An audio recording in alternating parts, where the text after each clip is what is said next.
kadang kita melihat bahwa karya tulis itu harus begini, harus begitu, harus segala macam ya. Kalau kita lihat buku-buku yang beredar, itu sebenarnya ada banyak hal-hal yang menurut sebagian atau sekelompok orang itu ini buku apa sih gitu. Tapi intinya adalah apapun yang kita tulis itu ada segmennya, ada pembacanya, dan ada orang-orang yang butuh itu. Ada orang-orang yang akan bersyukur ketika dia bertemu dengan buku itu. Mungkin baiknya syukur-syukur gitu. Ada orang yang merasa terbantu dengan apapun yang kita tulis. Maka seideal apapun kita, sebagus apapun pemikiran kita, kalau itu tidak disuarakan, nggak ada artinya kan?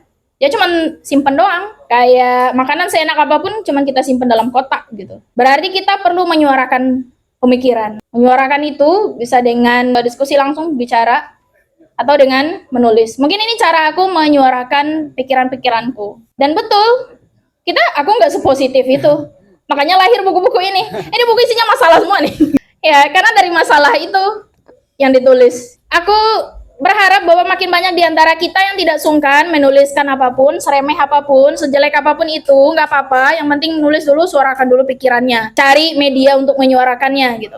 Apakah media untuk menyuarakannya, apakah dengan postingan, dengan TikTok apa segala macam, apakah menyuarakannya dengan tulisan gitu, atau dengan nulis-nulis di media, nggak apa-apa, pokoknya suarakan dulu. Tips menulis di aku gimana? Aku orangnya nggak produktif, buktinya setiap tahun belum tentu lahir buku. Jadi karena aku tidak disiplin, kemudian full ngajar juga, maka aku mengkondisikan waktu-waktu untuk aku bisa menulis. Apakah setiap kali dikondisikan langsung berhasil? Enggak. Ada, kalaupun udah dikondisikan, lahir tulisan sehalaman 2 halaman? Enggak juga gitu. Jadi ya dinikmati aja prosesnya. Itu hanya karena digempur masalah tadi ya udah. Aku menyampaikan hal-hal yang pengen diri sendiri dengar gitu.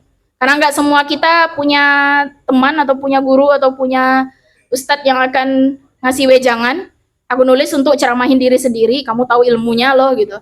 Makanya ketika banyak aku rapiin, ternyata jadi buku Tenang Ada Allah. Kayaknya buku butuh setahun apa 2 tahun. Jadi masing-masing buku punya prosesnya sendiri-sendiri lah gitu.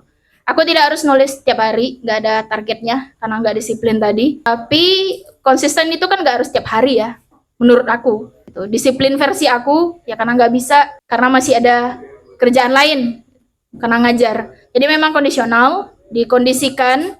Pas sudah dikondisikan pun belum tentu jadi tulisan. Gitu. Jadi balik lagi ke Siti nyamannya gimana? Dikenali dirinya, waktunya, ambil yang nyaman untuk nulis.